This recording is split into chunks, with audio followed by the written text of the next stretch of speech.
itu adalah satu perbuatan yang baru, ya, perbuatan yang tidak dilakukan pada zaman Nabi dan para sahabat dan juga para tabi'in. Karena tidak dilakukan oleh Nabi, itu banyak sekali yang mengkritisinya.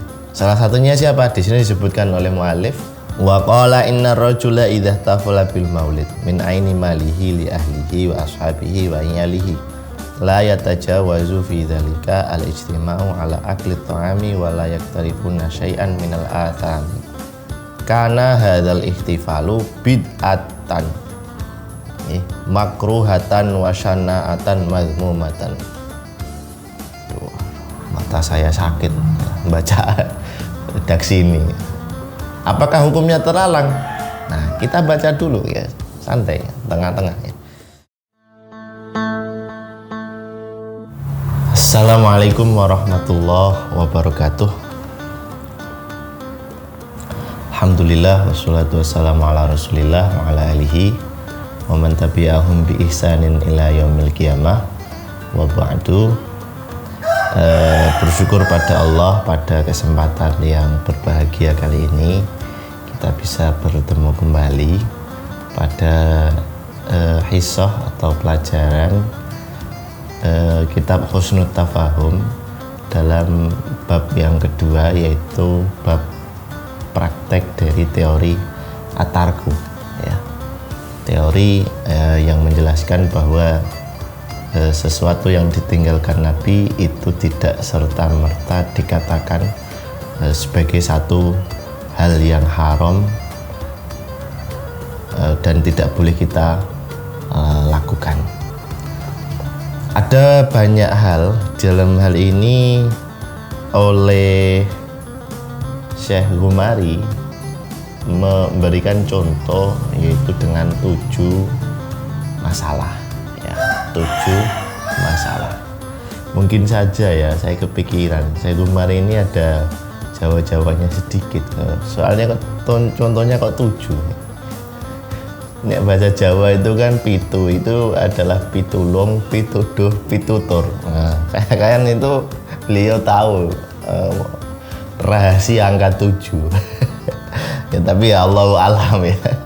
Kita baca di halaman ke-31 ini. Bismillahirrahmanirrahim. Qala al-muallif rahimahullahu taala wa nafa'ana bihi wa bi ulumihi fid dharaini amin ya rabbal alamin. Al-ihtifalu bil maulidin nabawi.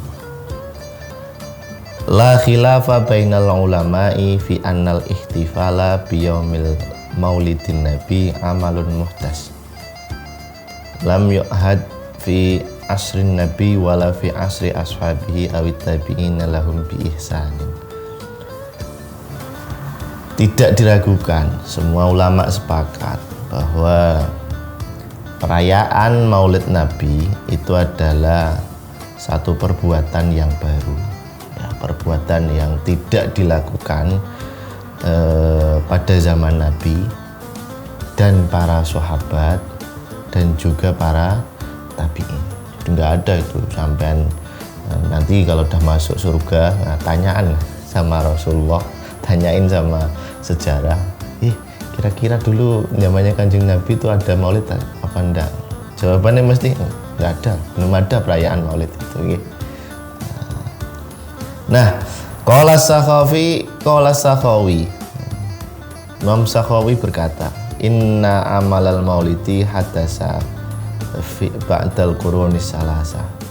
Imam Sakhawi berkata bahwa perayaan Maulid itu terjadi pada abad ketiga.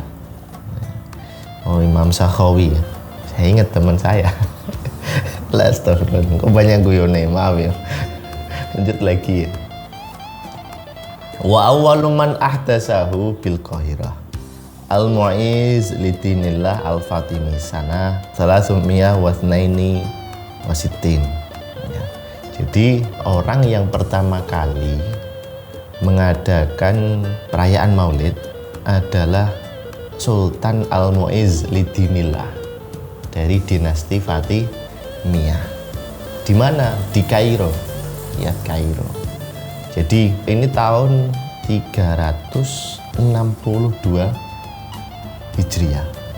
Di beliau ini datang dari Tunis kemudian sampai di Mesir dan mendirikan kota Kairo.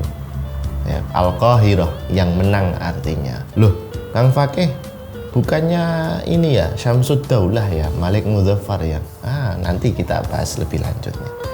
Karena ada di sini yang paling dahulu ternyata dilakukan oleh siapa? Al-Mu'izz Lidinillah. Beliau ini dari dinasti Fatimiyah. Dinasti Fatimiyah itu adalah dinasti yang menjadikan Syiah sebagai mazhab resmi negara. Tetapi dalam kemudian hari Fatimiyah ini menjadikan Ahli Sunnah sebagai mazhab resmi negara. Ini rajanya siapa tadi? Al-Mu'izz Lidinillah. Wadamal ihtifalu bihi ila an abtolahu al-afdol Amirul Juyush Badr al-Jumali Awil Jamali sanah arba'umiyah wa thamaniyah wa thamanin fi ahdil musta'ala billah ya. Nah, jadi setelah 362 Hijriah tadi, perayaan Maulid itu akhirnya nyebar di Mesir ya, sampai berlanjut pada masa atau pada tahun 488 Hijriah. Kenapa sampai 488? Karena tahun itu perayaan Maulid diberhentikan oleh panglima perang yang namanya Badr al-Jamali Awil Jumali atas perintah Raja Dinasti Abbasiyah yaitu Al-Musta'la Billah. Al-Musta'la Billah. Jadi ada lumayan rentang berapa tahun itu? 488 dikurangi 362 ya sekitar 120-an tahun. Nah, walamma walal khilafah al-amir bi ahkamillah ibnil Musta'la a'adal ihtifala fi sanah arba'umiyah wa khamsa wa thamani ya. Nah, tapi ketika anaknya Khalifah Al-Musta'la Billah yang namanya Ahkamullah jadi khalifah, tradisi ini, perayaan Maulid ini dihidupkan kembali pada tahun 495. Jadi ada jeda sekitar 7 tahun ya, perayaan dilarang. Nah, setelah terjadi perayaan ini kemudian dikembang besarkan, diperluas perayaannya sampai ke negara timur Mesir. Itu di wilayah Baghdad, Syam, terus sampai ke daerah Yaman dan lain sebagainya. Wa awwalu man ahdasa hadzal ihtifal bi irsalim Malik al-Muzaffar Abu Sa'id fil qarnis sadis awis sabit. Nah, kemudian perayaan ini diperluas lagi, diundang masyarakat, bikin sayembara, bikin mungkin semacam kayak pengajian umum ya. Nah, kalau di Indonesia, nah, mirip seperti itulah. Ada bazarnya mungkin ya. Nah, siapa? Yaitu Malik Muzaffar, Raja Muzaffar, atau dalam bahasa lain yaitu Syamsud Daulah. Dan mengatakan Malik Muzaffar ini Raja Irbil ya, Irbil intinya di kawasan Irak.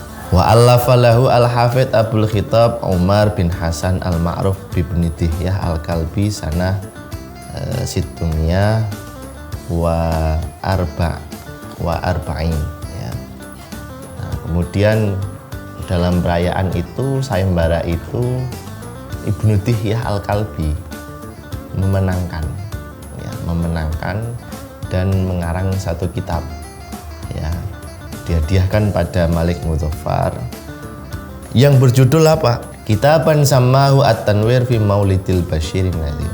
Judul kitabnya itu At-Tanwir fi Maulidil Basyirin Nadhir ya, hasuna fi'il ihtifal ya. Itu tahun 644 Hijriah. Nah, ini sejarah Maulid ya. Jadi intinya apa? Bahwa para sahabat, para tabi'in tidak pernah dan Nabi meninggalkan perayaan maulid. Apakah hukumnya terlarang? Nah, kita baca dulu ya, santai, tengah-tengahnya. Wa aqama ala dzalika wujuhal istidlal. Kemudian akhirnya dalam kitab At-Tanwir ini fil Maulidil Basyirin Nadhir itu Ibnu Dihyah menerangkan tentang dalil-dalil kebolehan merayakan Maulid Nabi.